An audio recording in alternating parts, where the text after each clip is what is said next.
What's up everyone, it's HK Gaming. In my last Hunter build video, there are people saying that Sense of Blood works very well with the smoke bomb, and also the pinpoint is good for perk 3. So I decided to make a Hunter build more Hunter-like, instead of my last video which I used a lot of melee attack and automate. This time the build will base on the arrow and only the arrow. We'll be using class ability, automate, and of course our skipping bow. This time we'll be a real hunter.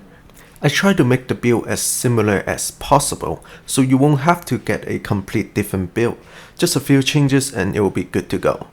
Let's look at the technique that we'll be using. Explosive arrow is still our choice for class ability. The fire damage is just incredible. It can take out almost all of the non-Oni type.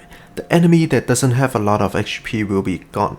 It makes it easier to have a safer place to hunt down those Oni. Plus, you can use the smoke bomb to assassinate some of the annoying enemy that is low on health and trigger the Sense of Blood. So of course, for perk 1 we will not be using the class ability cooldown anymore. Instead, we'll be using the Sense of Blood. Increase draw and reload speed by 30 seconds. With the skipping bow, you'll be firing non-stop, doing tons of damage. For perk 2, I was thinking about using resupply, but when I was testing the build, I didn't even have to use it to refill. The ammo that you pick up and refund is far more than enough. It costs 1 resolve for only 30% of ammo, but more importantly is that we have status damage. Damage of status effect increased by 25%. This works very well with the class ability and also the build that we will be using. The explosive arrow will be a major way for us to wipe out the majority of the enemy. For perk 3, we'll be using the pinpoint. Body shot have 50% chance to do headshot damage. This works together with the Sense of Blood. You don't have to try to aim for the head every single time, wasting that 30 seconds. Sometimes during combat, drawing and aiming could be very time consuming. Pinpoint will provide a more stabilized way for you to do damage. And the headshot refund that we'll be using also works with this. All-Seeing Eye and the Legendary will not be our choice this time. Next, let's look at our gear. This time we'll still be using the water katana. I know in my last 2 build video, Winston does an amazing job. But since we'll be using a lot of our ranged weapon, shield can be a problem because our arrow won't go through them. Water katana in this case can very well be the choice of solving this problem. For the perk, we'll be using the melee resolve gain. This is to get our automate ready a little bit faster. Even we are not using the all-seeing eye, our automate is still very powerful. Next, of course, we'll want a automate damage, and then we'll want a water master to do more damage against those shield type. The ranged weapon that we'll be using is the skipping stone bow. When we do headshot damage, nearby enemy will take damage as well. This works with all kinds of headshot damage. For the perk, we'll be using ranged damage. Since we will not be relying on the automate as much, I changed the ranged resolve gain to this. Next, we'll need a headshot damage. This is to maximize our damage. Then we'll want a headshot refund to make sure we will not be running out of ammo. Next is the charm. We'll be using the utility charm. This is a very good choice to boost up our automate and our class ability as well. We'll be using the fire damage as one of our perk. This also works with the fire master that we are using, and the status effect damage on the techniques that we choose. This will make the explosive arrow become a much more deadly skill. And then of course we'll want a automate damage as well.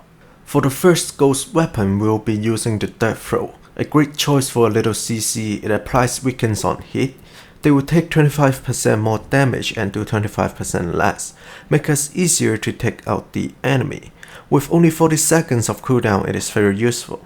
Then we'll have a status effect duration. It works with weaken, but also works with our explosive arrow.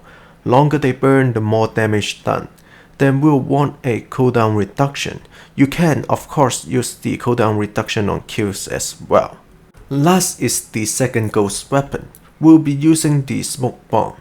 This is the main item for us to trigger the Sense of Blood. With 120 seconds cooldown, this is very long. So I have both perk reducing the cooldown, one as cooldown reduction, and one as cooldown reduction on kills. The last perk I choose is the munition, creates random ammo pickups on use, also an extra way to ensure we don't run out of ammo. This is not going to be a way for us to refill our ammo since the cooldown is way too long, so if you want you can use lucky as well. Sometimes an extra smoke bomb can help a lot. Plus we'll be depending on the headshot and the enemy drop to refill our ammo. And now let's look at the combat to see what this build can do. Just look at how quickly that I take out the whole wave using the class ability and the ultimate.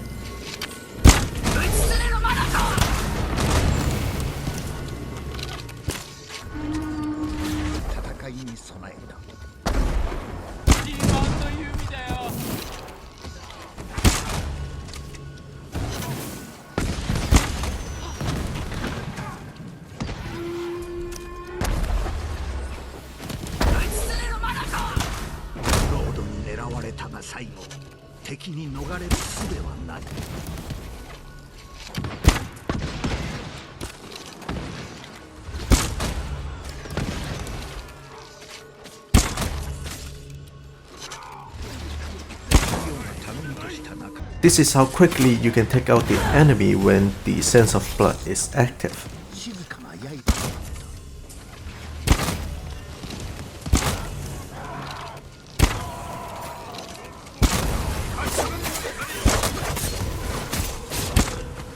You want to make sure to use your class ability and ultimate to wipe out as many enemies as possible before you going in.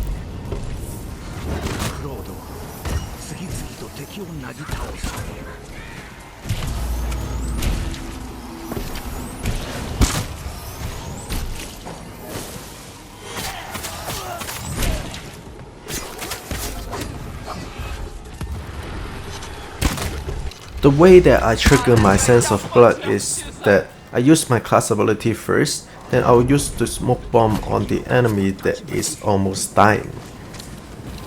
And you can also use the flaming arrow that will also work with your skipping bow as well. You can see here they both burn. And other little tips is that if you stand on the edge of the circle, the enemy will just stand still and let you attack. I'll leave the last wave here for you guys to see. Hopefully you found this build helpful. But that will be it for today. Leave a like if you enjoyed. Don't forget to subscribe. I'll be making more gaming videos. Thank you for watching, and I'll see you next time.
勢はまるで恐れを知らぬかのように突き進む。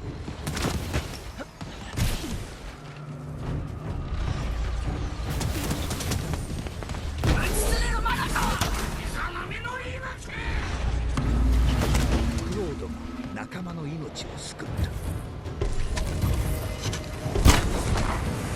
私は百発百中。